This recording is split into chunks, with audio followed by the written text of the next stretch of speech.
unbox natin yung birthday gift ko kay Jacob. Check ko lang kung legit.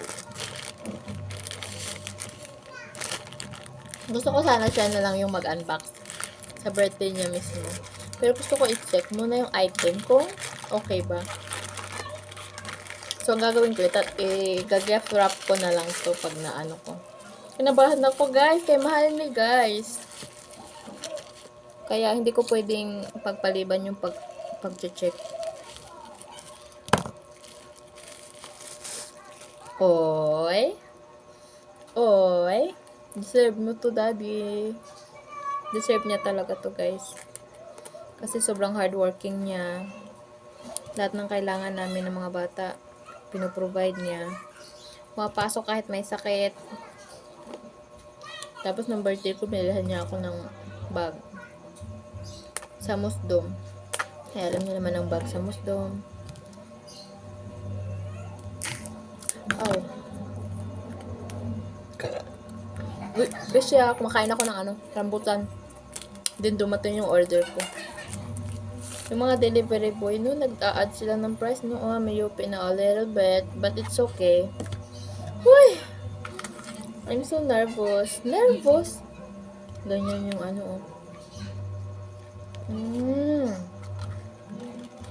Uy, ang galing. Kasi meron siyang pwede mong pambawas. Ayan. Ito yung order ko, guys.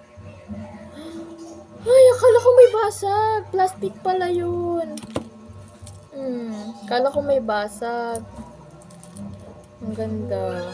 Magustuhan to ni Diego. Nakarap siya sa plastic. Kaya pagtingin ko, akala ko may basag kasi yupi yung plastic. Sa Olives ko siya nabili. Dito lang sa TikTok. Tsak.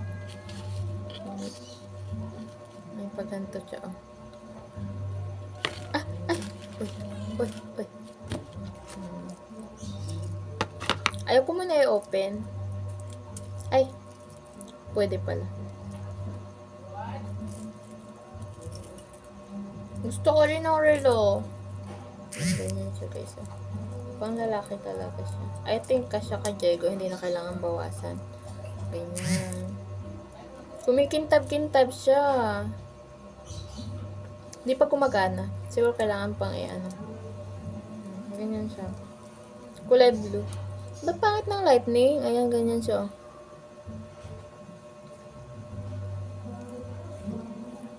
Okay lang. Hindi siya nakakashock.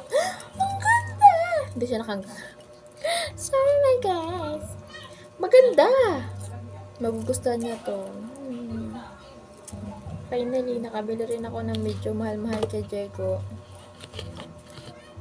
Ayan, balik na natin siya. Tapos, hindi ko na alam saan to nakalagay.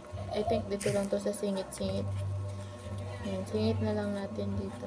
Ang galing, mayroon na siyang pantanggal. Pwede ko gamitin dun sa relo ko na bigay ni Mother Earth. Kasi, maano yung bigay ni Mama. Malaki. Tapos yung manual kung paano gamitin yung lagay din natin dito. Ayan. May siya, may ganyan. Tapos dito rin may safe naman siya. So, ayan. Ay, naipit. Sale ko siya nabili, pero mahal pa rin. But it's okay. Worthy naman sa pagbibigyan. Kasi deserve naman ng daddy namin magkaroon ng ganito. Next time, si Papa naman ang bibilan ko.